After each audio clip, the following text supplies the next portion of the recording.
Hello friend, daily current affairs के अंतर्गत आज हम 20 सितंबर 2024 के करंट अफेयर डिस्कस करते हैं। स्टार्ट करने से पहले हम लास्ट डे रिवीजन कर लेते हैं।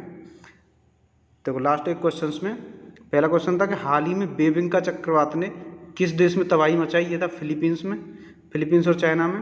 वर्ष 2024 में दूरदर्शन ने अपना कौन सा वर्षगांठ मनाया? यह था 65वां। दूरदर्शन 1959 में पहली बार प्रकाशित हुआ था, ब्लैक एंड वाइट, और 1982 में रंगीन। अच्छा, हाल ही में संविधान मंदिर का उद्घाटन कहाँ किया गया? ये मुंबई में किया गया। जगदीप धनखड़ जी ने किया था आईटीआई में, आईटीआई परिसर में। नेक्स्ट क्वेश्चन है कि हाल ही में किस देश के द्वारा न्यायाधीशों के लोकप्रिय चुनाव को मंजूरी प्रदान की गई? मैक्सिको। मैक्सिको ऐसा पहला देश बन गया है जिनमें जज भी चुनाव के द्वारा आएंगे, वोटिंग के द्वारा। अच्छा, हाल ही में विश्व मौसम मिशन की शुरुआत किस मंत्रालय द्वारा की गई? ये पृथ्वी विज्ञान मंत्रालय द्वारा, मिनिस्ट्री ऑफ अर्थ साइंसेज के द्वारा।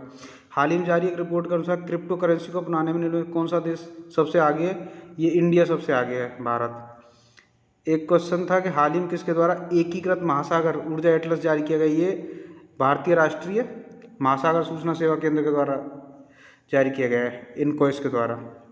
इनकॉइस क्या है? ये Indian national centre for ocean information services. ये एक ऑटोनोमस ऑर्गेनाइजेशन है, गवर्नमेंट ऑफ इंडिया का। ये under ministry of earth sciences आता है और इसका जो हेडक्वार्टर है वो हैदराबाद में स्थित है। एक क्वेश्चन था कि हाल ही में किस देश के द्वारा कैमरन 1 उपग्रह को प्रक्षेपित किया? ये ईरान के द्वारा प्रक्षेपित किया गया है, कैम 100 नाम के एक रॉकेट के द्वारा। अच्छा, एक कल जो हमने क्वेश्चन पूछा था उसका आंसर है कि हिंदी दिवस मनाया जाता है। हिंदी दिवस आपका 14 सितंबर को मनाया जाता है। तो 14 सितंबर 1949 को हिंदी को एज ए राजभाषा घोषित किया गया था संविधान में, तब से मनाया जाता है। और अगर हम बात करें विश्व हिंदी दिवस की, वो 10 जनवरी को मनाया जाता है। अब देखते हैं आज के क्वेश्चन। पहला क्वेश्चन डेली करंट अफेयर का, इंजीनियर दिवस कब मनाया जाता है? जो इंजीनियर दिवस है ये आपका 15 सितंबर को मनाया जाता है। देखो, ये 3 दिन पड़ते हैं यहाँ। जैसे 14 सितंबर को आपका हिंदी दिवस रहता है, 15 सितंबर को इंजीनियर दिवस रहता है, और 16 सितंबर को विश्व ओजोन दिवस रहता है। तो इंजीनियर दिवस आपका 15 सितंबर को मनाया जाता है, और ये एम विश्वेश्वरैया जी की याद में मनाया जाता है। देखो, इनके योगदान के लिए इंजीनियर दिवस प्रतिवर्ष 15 सितंबर को मनाया जाता है। महान इंजीनियर एम विश्वेश्वरैया की जयंती 15 सितंबर के अवसर पर मनाया जाता है। ये जो एम विश्वेश्वरैया जी, इन्होंने क्या किया? इन्होंने कृष्णराज सागर बांध को डिजाइन किया था, जो कावेरी नदी पर स्थित है। वर्ष 1915 में उन्हें अंग्रेजों द्वारा Knight Commander of the Order of the Indian Empire से सम्मानित किया गया, और इन्हें वर्ष 1955 में भारत रत्न से भी सम्मानित किया गया। एम विश्वेश्वरैया जी की जयंती के अवसर पर 15 सितंबर को इंजीनियरिंग डे मनाया जाता है। अच्छा, अगला क्वेश्चन देखते हैं। देखो, सुभद्रा योजना का संबंध किस राज्य से है? सुभद्रा योजना का संबंध उड़ीसा राज्य से है। इसमें क्या है कि सुभद्रा स्कीम के अंतर्गत जितनी भी एलिजिबल वुमेन हैं जो 21 से 60 वर्ष की आयु के बीच में हैं, उन्हें 50,000 रुपये मिलेंगे 5 साल के पीरियड में। ये 2024-25 से 2028-29 तक है। मतलब 50,000 5 साल में मिलेंगे, मतलब 10,000 पर साल मिलेंगे, और ये 2-2 इंस्टॉलमेंट में मिलेंगे। तो 5,000 एक बार, 5,000 एक बार, साल में 2-2 बार, इस हिसाब से मिलेंगे ये। और ये उड़ीसा में देखो, और इसके बारे में देखें। सुभद्रा योजना का संबंध उड़ीसा राज्य से है। इस योजना में 21 से 60 वर्ष की उम्र की सभी पात्र महिलाओं को 5 वर्ष के दौरान 50,000 रुपये की राशि दी जाएगी, जिसका उद्घाटन प्रधानमंत्री नरेंद्र मोदी ने किया।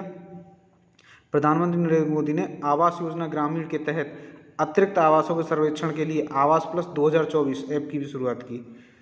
तो इसमें 21 से 60 वर्ष की जो जितनी भी एलिजिबल महिलाएं हैं, उन्हें 50,000 रुपये दिए जाएंगे 5 वर्ष के पीरियड में, 2024-25 से 2028-29 तक। इसके लिए एलिजिबिलिटी ये वो उड़ीसा की महिला होनी चाहिए, उड़ीसा के लिए ये योजना, सुभद्रा योजना। नेक्स्ट क्वेश्चन देखते हैं। नेक्स्ट क्वेश्चन है कि 8वें भारत जल सप्ताह 2024 का उद्घाटन में से किस मंत्रालय? जो जल सप्ताह है ना, ये 2 साल में एक बार मनाया जाता है, और ये मनाया था आपका जल शक्ति मंत्रालय ने। यहाँ इसमें ये राष्ट्रपति द्रौपदी मुर्मू ने इसको उद्घाटन किया। इसमें जो जल शक्ति, जो जल मंत्री हैं हमारे, वो गजेंद्र सिंह शेखावत ये भी उपस्थित रहे थे। देखो ये है कि 8वें भारत जल सप्ताह 2024 का उद्घाटन जल शक्ति मंत्रालय द्वारा शुरू किया गया।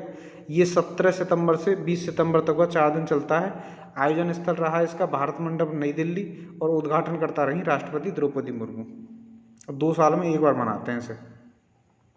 नेक्स्ट क्वेश्चन है कि हाल ही में शुरू की गई PM ई बस सेवा सुरक्षा तंत्र योजना, PM ई बस सेवा भुगतान सुरक्षा तंत्र योजना, इसका संबंध है इलेक्ट्रिक बसों की खरीद और संचालन में सहायता प्रदान करना। मतलब इलेक्ट्रिक बसेस खरीदी जाएं और इसमें निजी भागीदारी को भी प्रोत्साहित किया जा रहा है।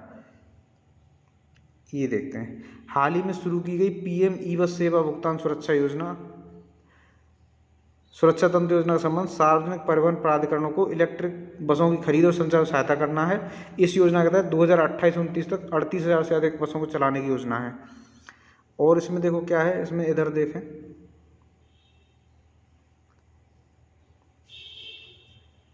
इसमें कि वित्त वर्ष 2024-25 से वित्त वर्ष 2028-29 से 38,000 से अधिक इलेक्ट्रिक वाहनों की तैनाती की जाएगी।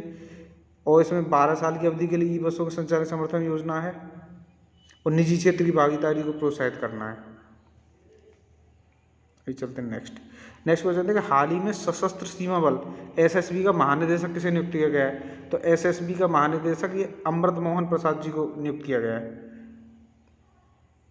देखो हाल ही में सशस्त्र सीमा बल का महानिदेशक अमृत मोहन प्रसाद को नियुक्त किया गया है। वे उड़ीसा कैडर के 1989 बैच के IPS अधिकारी हैं, और वे 31 अगस्त 2025 तक अपनी सेवानिवृत्ति तक इस पद पर कार्यरत रहेंगे।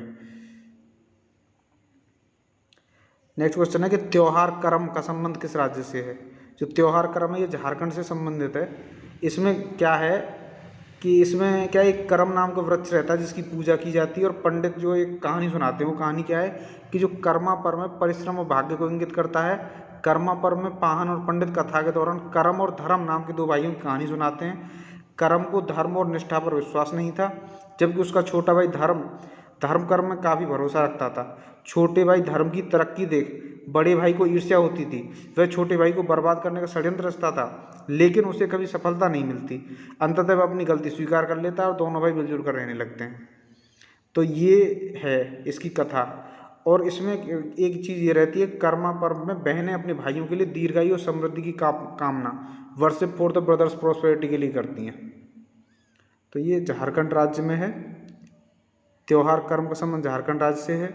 ये फसल संबंधित त्यौहार है, उसके अंतर्गत कर्म वृक्ष की पूजा की जाती है। तो नेक्स्ट क्वेश्चन है कि हाल ही में भारत और किस देश के बीच राजनयिक संबंधों के 75 साल पूरे होने के अवसर पर संयुक्त स्मारक टिकट जारी किया गया? ये भारत और रोमानिया के राजनयिक संबंधों के 75 साल पूरे होने पर किया गया था। एक संयुक्त स्मारक डाक टिकट जारी किया गया। व्याख्या देखें तो हाल ही में भारत और रोमानिया के बीच राजनयिक संबंधों के 75 साल पूरे होने के अवसर पर संयुक्त स्मारक टिकट जारी किया गया। विदेश मंत्री डॉक्टर S जयशंकर ने 17 सितंबर को दिल्ली में केंद्रीय मंत्री ज्योतिरादित्य सिंधिया और भारत में रोमानिया की राजदूत डेनिएला मारियाना सेजोनोव के साथ भारत रोमानिया संयुक्त स्मारक टिकट जारी किया। आगे चलते हैं नेक्स्ट क्वेश्चन है कि विश्व ओजोन दिवस 2024 की थीम क्या है? तो विश्व ओजोन दिवस 2024 की थीम है Montreal protocol advancing climate action. विश्व ओजोन दिवस मनाया जाता है आपको 16 सितंबर को। इसकी थीम है Montreal protocol advancing climate action. देखो विश्व ओजोन दिवस 16 सितंबर को मनाया जाता है। मॉन्ट्रियल प्रोटोकॉल पर हस्ताक्षर वर्ष 1987 में किया गया। ओजोन क्षयकारी पदार्थों के उत्पादन और खपत को चरणबद्ध रूप से समाप्त करने के लिए अंतर्राष्ट्रीय पर्यावरण संधि मॉन्ट्रियल प्रोटोकॉल पर हस्ताक्षर 16 सितंबर 1987 से किया गया था, इसीलिए 16 सितंबर को विश्व ओजोन दिवस मनाया जाता है। अच्छा, ओजोन क्षरण से होने वाले नुकसान क्या क्या हैं? इससे त्वचा कैंसर की संभावना रहती है, श्वास संबंधी रोग हो जाते हैं, प्रकाश संश्लेषण प्रक्रिया प्रभावित हो सकती है, फसलों के उत्पादन कमी आ सकती है, मानव की प्रतिरोधक क्षमता में कमी हो सकती है। और ये ओजोन का फॉर्मूला रहता है O3, ऑक्सीजन के 3 अणु मिलके ओजोन बनाते हैं।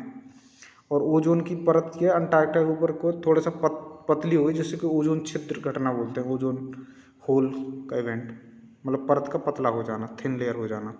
आज का क्वेश्चन है कि तेल जल के तल पर फैल जाता है, क्यों? भाई तेल इसलिए फैल जाता है कि तेल का जो सरफेस टेंशन है ना वो कम होता है, पानी का सरफेस ज़्यादा होता है। तो इसका आंसर ये रहेगा, तेल का प्रश्न ना पानी से कम होता है। अच्छा, मुख्य परीक्षा का एक प्रश्न जो आपको अटेम्प्ट करना है कि डीएनए को विस्तार पूर्वक समझाइए। डीएनए होता है आपका डीऑक्सीराइबो न्यूक्लिक एसिड। डीएनए ये मॉलिक्यूल है जो जेनेटिक इन्फॉर्मेशन लेता है, कैरी करता है। ये डेवलपमेंट और फंक्शनिंग ऑफ ऑर्गेनिज्म के लिए रिस्पॉन्सिबल है। और DNA is made of 2 linked strands that wind around each other to resemble a twisted ladder, a shape known as double helix. ये डीएनए के बारे में ऐसे आप और विस्तार से डिस्कस करेंगे। तो यही था आज के बारे में। Thanks for watching.